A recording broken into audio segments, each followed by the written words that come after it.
Rebecca Jernigan, your tour guide into discoveries, coming to you live on this beautiful planet Earth, from the heart of America to around the globe via the World Wide Web. Let's journey together into the realms of the known to the unknown, in search of discoveries, enlightenment, knowledge, and truth. Welcome, everyone, and good afternoon, good evening, or good morning, wherever you are on this beautiful planet. This is your host, Rebecca Jernigan, and we have another fabulous, fabulous show for you tonight. I have a wonderful guest, and I know you all are really going to enjoy him. For those of you who have been kind of following Journeys with Rebecca through the years, you might recognize this man, Dr. James Honeycutt of NUTESLA Technologies, and I'm just really, really, really excited to have him on. He's got a wealth of new information as well as updates on some of the previous things that he had spoken to us about on the show. And again, I'm going to remind everyone, if you missed those shows, you can always go back to my archives. That's journeyswithrebecca.com, and hit the archives. You go back in and just scroll through them. You can find the ones where James was with us a few times on the air, and he really gets into a in-depth discussion, especially our first time out, on what all of this and how it started. But tonight we're going to kind of carry that a little bit further. We're going to be talking about the rhythmetics. It's a resonant frequency bioelectronic instruments. We're going to be talking about circadian rhythms. We're also going to be talking about the rhythmic scalar phi resonant frequency energies, which are derived from a Fibonacci number quartz crystal. He's going to explain all of that to you. I know that was a huge mouthful. It is for me to even say it. And he's going to be sharing some really interesting news on his product lines, and he came through with some really great information. I was so excited for him. And also what to look out for when shopping, for especially online, for products that makes claims to assist healing. He's going to give you a little bit more information on there, and a whole bunch of other general information as it affects us on Wi-Fi signals, cell phones. We all know what those are. We're all using them. So he's going to also give us some information on that. So if you have questions, we really would like for you to place those in the chat box in all caps, and those questions then will be forwarded to us. We will be answering your questions right on air, and we'll try to answer them in the order in which they were taken. In other words, if Dr. James Honeycutt is speaking on something specific and you have a question on that, we'll try to get to that question so that he doesn't get too far ahead, so that it makes sense in the answer that he gives to you. So remember to put all of your questions in caps. And right now I'd like to take this opportunity to welcome Dr. James Honeycutt to the show. Hi, James. How are you this evening? Rebecca, I'm great. Thank you for having me on the show tonight. Well, it's truly our pleasure, honestly, to have you here. It truly is our pleasure to have you here. What I might ask you to do, there you go, center yourself a little bit. Well, look at that face. You got a lovely face. I have to say, it's a very lovely face. And it's a joy and a pleasure to have you here. You really are.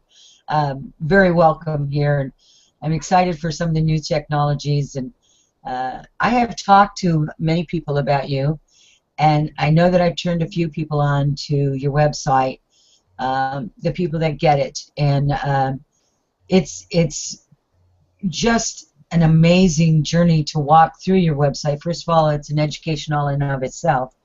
But second of all is because you've taken the information from Tesla and you've applied it, and you've worked very, very hard on it for many years to bring it into a fruition, into a visible, usable product line that's just absolutely fantastic. But we want to start first with maybe a little background information on you, so you kind of get the audience up to date a little bit about what we're talking about.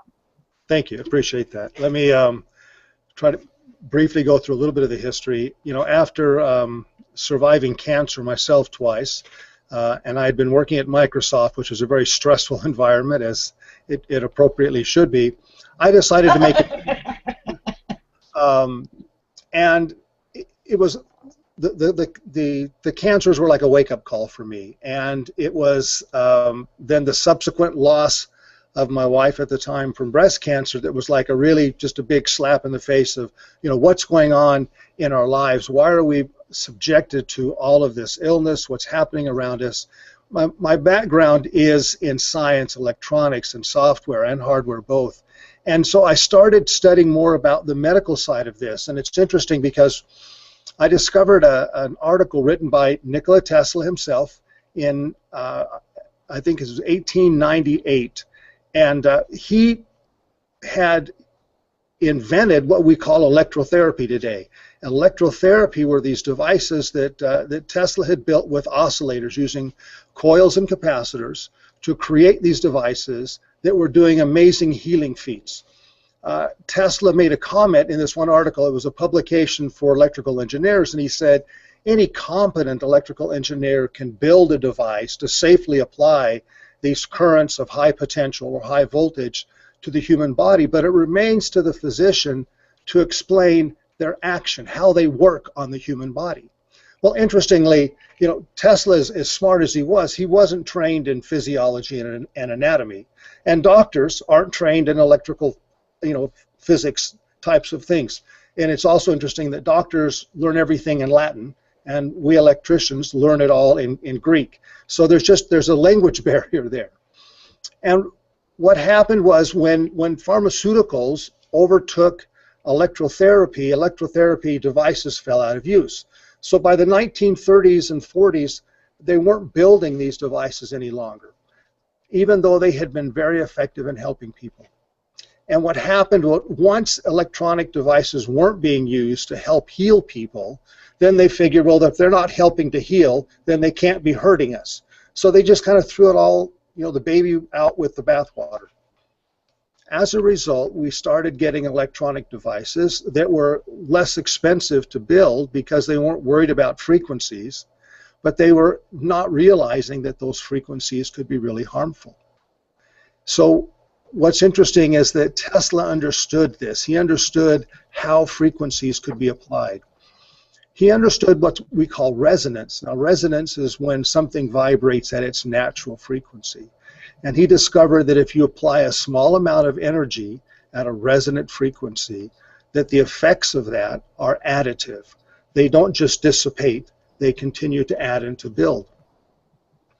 There was a recent article just published about the understanding what the effects are of low-level radio frequency radiation. Now, there's two words that I think are important to understand here that are used medically: epidemiology and etiology. There have been hundreds of epidemiological studies that have been done on the effects of power lines and radio waves and microwaves and their effects on the human body.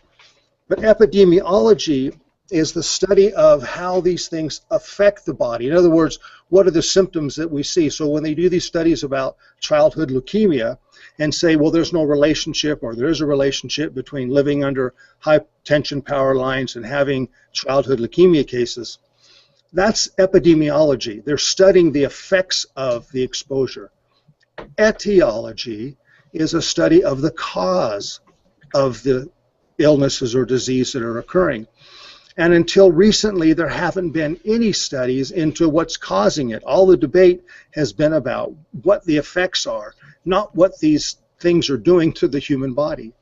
So a report just came out that took a lot of these epidemiological studies and re-examined them, and then they repeated the studies in their labs, and they found that that low-level exposure to radio frequency waves, the stuff from Wi-Fi and from cell phones, was actually causing oxidative effects in our cells. Now, we talk about taking antioxidants, right? Those are a supplement that we'll take with our vitamins in order to absorb oxidizing agents in our cells that can damage our DNA.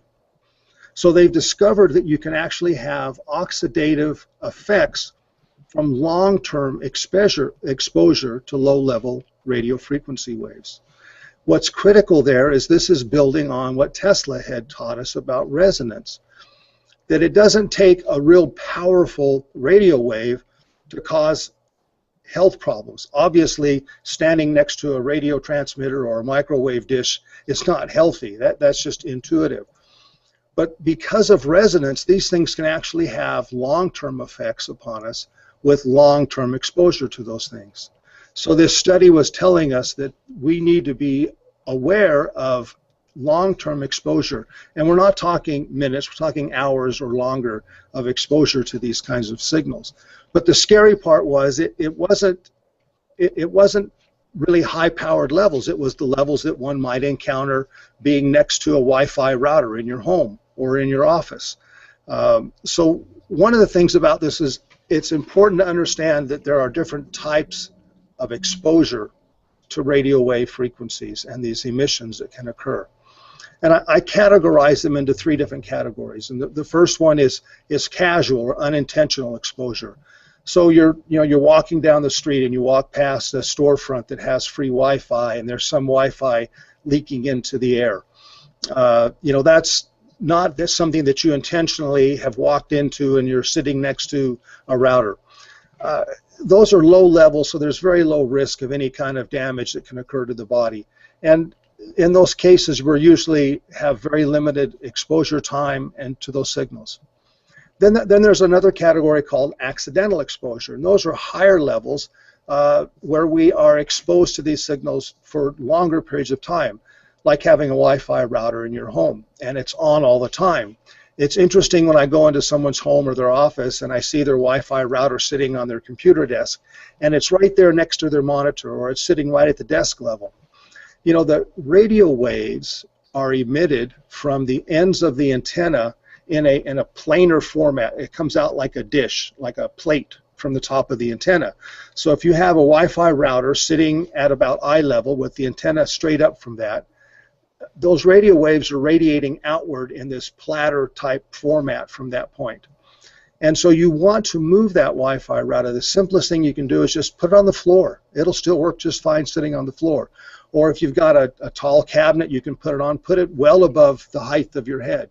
The signal will still carry, you'll still get coverage. The exposure to these signals follows what's called the inverse square law. The signal strength is reduced by the inverse of the square of the distance. So, in other words, if you're 3 times further away from the source, it's going to be 1/9 as strong of a signal. So just getting distance from it and getting out of that main plane of where it's being emitted will help prevent exposure to those things. The other concern about accidental exposure, that category, is we're seeing Wi-Fi now in public schools. The kids are exposed to this all the time, and these studies are showing that it's these developing cells in young people that are the most at risk of developing problems. So exposing children to these wireless signals is a real concern, and some school districts have now banned Wi-Fi because of the concerns that they can cause. Okay. Go ahead. And you'll have a third one there, but before we move on, let's talk a little bit about the accidental exposure. And we're talking about Wi-Fi, and some of the kids are being exposed to it. My grandkids, I know they have Wi-Fi because the kindergartners, if you can believe this, are now being given tablets, and they have to use emails and things like that. So they're connecting to an internet, which has to have a Wi-Fi signal, right? So here's my little kindergartner grandchild, all the way up to the one that's in high school. They've been given tablets now and things that they have to use. They do their homework and everything else on it. So the Wi-Fi signal is really strong. My question to you is, what are some of the effects that they have discovered, or have they discovered effects, especially on these growing children, of the negative and adverse reactions to this kind of exposure for these young people? Or have they even gotten that point yet? The biggest thing that they're starting to see is this new condition they're calling electrohypersensitivity. If you'll remember, back in the 80s, there was a growth of or recognition of environmental sensitivity, people that were sensitive to other people's perfume or aftershave, or the adhesives that were used in cabinets or carpets, the formaldehyde that was commonly used in building materials. And people were developing illnesses from that. And it took almost 20 years for that awareness to come about. There's now an awareness of this new condition called electrohypersensitivity, where people are finding themselves more susceptible to fatigue, to just being worn out, to being nervous, not knowing what's going on, and so it's causing those kinds of effects. There's no definitive connection that they can show, but I'll talk about what I think is happening and what we're doing with Rhythmetics to help mediate those kinds of exposures. Okay, great. So yeah, and let's go through the other categories real quick. But yeah, so for right now, the concern is they don't really know. They do know that for rapidly dividing cells in anybody, whether it's a child or an adult, that those are the ones that are most susceptible to experiencing damage from these signals. And so it becomes an issue of keeping the device away from the visceral portion of your body, away from the trunk of your body, and away from your head and your brain. So you want to keep the device as far away from you as possible. But tablets were designed to be held in the hand, and people hold them close to them and use them in their hand all the time. It can be simply a matter of identifying where the active radio frequency and the antenna is on that tablet, and keeping that as far away from the body as possible. So there are simple steps that can be taken to reduce the amount of exposure. With my tablet, I keep the Wi-Fi turned off almost all the time. I'll turn it on when I'm going to check emails, and then I turn the Wi-Fi back off. And I find that that's the easiest way for me, because I don't need to be online and connected all the time with it. So teaching the children how to turn the Wi-Fi off when they're not using it will have two benefits. One, it reduces their exposure. Two, it extends the battery life. They get more time to play their games. So there's an incentive for them to want to do that. This third category of exposure is what I call occupational exposure, and that's really limited to people who have to work around high tension lines or around cell towers or around microwave dishes, where they're exposed to these very, very high signals. And there's no way to really protect yourself from those kinds of signals unless you're wearing some kind of a metal suit. So that all you can do is limit the amount of exposure that you have to those kinds of things. That really doesn't affect most of us in the general population. We all intuitively know not to get near those kinds of things. And it is interesting, because if you've ever walked up to like a power distribution substation, as you approach it, just walking on the street, we feel something repelling us, pushing us away, because of the amount of energy that's being emitted from that. So I think we internally have this sensor for the occupational exposure that we can tell that we don't want to get too close to that. So the thing that's interesting about these different levels of exposure is there are different types of radio frequency signals. There are structured signals that are used in wireless modems that are sent out. There are random signals that are typically caused from both natural sources and just the interactions that occur between different types of structured sources. And then there are repetitive or recurring things like the 60 cycle here in the US for our power lines. So we have this 60 cycles per second energy that is constantly reversing back and forth as we move through the AC power lines. It's 50 cycles per second in Europe and in much of Asia. And so those power lines have this repetitive, recurring signal that is constantly going. So when we want to talk about how to protect ourselves from these different kinds of signals, we have to understand what it is that we're really protecting ourselves from. We know that our bodies, our brain, can synchronize to repetitive signals. There's a phenomenon known as highway hypnosis. When you're driving down the freeway and the speed of the white stripes on the road flying past your eyes, or the fence posts or light power lines, whatever, that repetitive motion can cause our brains to begin to synchronize into this alpha state where we just kind of zone out and we find ourselves miles down the road and wonder how we got there. That's a visual stimulation, and the brain does that. There's audible sensory stimulation. There can be a dripping of a faucet or just a repetitive sound that'll cause us to zone out. Well, one of the interesting things is that there are also non-sensory synchronization signals that can occur. And that's one of the things that we've learned with rhythmetics, is if we expose the body to a synchronizing electromagnetic set of pulses that simulate brainwave activity, the person's brainwave will begin to follow those synchronizing signals. So what happens then is we have, for instance, one of our products is called Somnius. It's for sleep. Somnius is designed to produce brainwave signals that mimic natural brainwave cycles that occur during healthy sleep cycles. So it's producing brainwave activity signals that are in the 2 to 8 cycles per second range.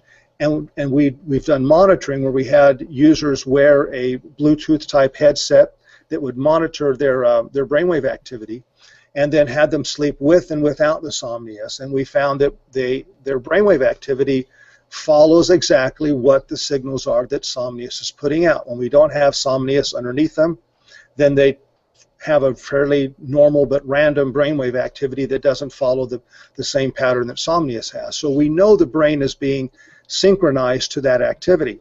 Well, in that case, we're providing a very healthy signal. We're trying to emulate and produce natural sleep cycles.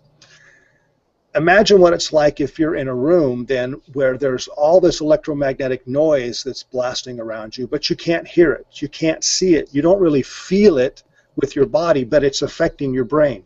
It's the equivalent of sitting in a room and somebody's playing an out-of-tune piano just banging on the keys. You would ask them to stop, or you'd leave the room.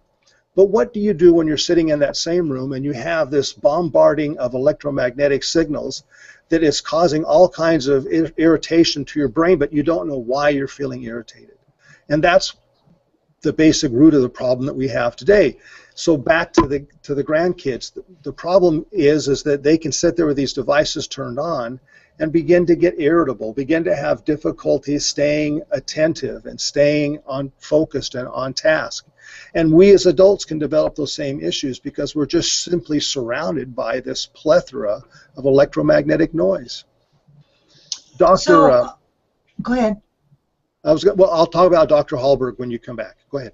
Okay, what I was going to I was kind of a couple comments here. Is one of the things that I've noticed is when there's certain areas in which I go into that I'm an energy sensitive, so if there's too much crap going on, I sense it a lot. Even though I can't hear it, I can still sense it. I feel it on some level. And I can tell you some of it is like somebody taking a Brillo soap pad and rubbing on your skin. It's just extremely irritating, right? And it makes your skin crawl. It's all of those things. It's really annoying. And I know there's areas in which there's just huge bombardments of the electromagnetics. They're using Wi-Fi signals. They're using microwaves, and everything's all going on in the same arena in very concentrated small area. They're using all these things, and I do know that people are really being affected by it because I'm affected by it. There's times when you can go underneath the towers, the lines, the electrical lines in your backyard. If you've got a huge area back there that's got 10,000 lines coming in, from all the subdivisions and whatever they're feeding all the power to, it buzzes, it makes a noise, and you can feel the vibration off of it. And it's like that Brillo pad on the skin. It's absolutely horrific. And so, if you're consciously aware of it, think about what's going on that you're not aware of, like you're talking about in the brain and the rest of the body. What's it doing to it? If it comes up to the surface and you're aware of it, stuff's already happening. That's true. Yeah. So, yeah. But you've given me some ideas here with this whole thing is that with the children, especially when they're doing this, the tablets or their what was the other thing that they used? There was a tablet and there was something else, not a laptop. There was something else that they used in school. There's a lot of children I've noticed that are being diagnosed with ADD, ADHD. Some of it is diet, some of it is environmental as far as our processed foods, but also a huge contributing factor is what you're talking about right here. So I mean, there's just so many different things that we're just poisoning ourselves with. It's just crazy, and then it's just nuts.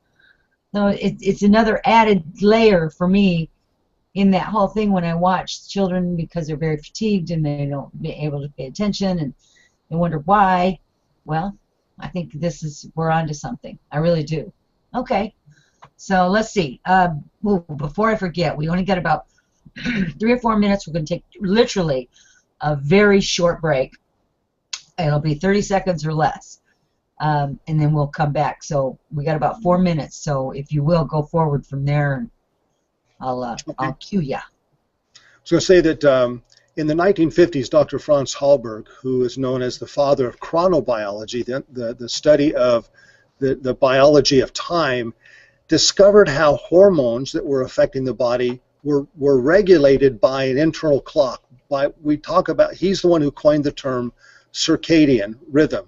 Circadian is the contraction of 2 Latin words, circa, which means about, and dian, a day, and it's about a 24-hour repeating cycle. And this cycle begins in the morning when the sun comes up, or for most of us when the alarm clock goes off.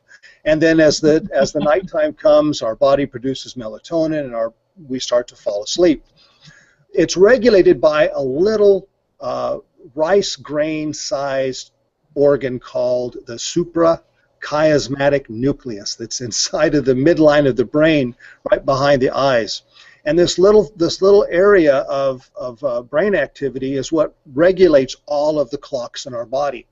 Well, one of the things that we've discovered is that this very sensitive clock mechanism in our body is affected by these electromagnetic signals. For years, these people studying, the doctors studying circadian rhythms have said it's only affected by light. Light, dark cycles are what affects the sleep and wake cycles of our bodies. But now we're discovering that it's affected by other forms of electromagnetic radiation, because light is electromagnetic radiation after all. So our bodies can be affected by that, and so we're beginning to see problems. That's why there's such a growing concern with insomnia, people having difficulty falling asleep, and we end up not understanding the natural cycles that the body is supposed to follow. So being able to restore the body's circadian rhythm by using time synchronizing signals will allow us to restore a lot of the healthy things. So when we come back after the break, I can talk a little bit more about some of the other discoveries that Dr. Hallberg made with regards to these cycles, the rhythms in the body's physiology and how it produces those things. I really like that idea that when we come back we'll get into that. And there's some questions that came in out of the chat room too that we're going to get to as well. So if everyone will just hang on for just a moment. We are going to take a little short break, but we will be right back, so please don't go away. Stay right with us.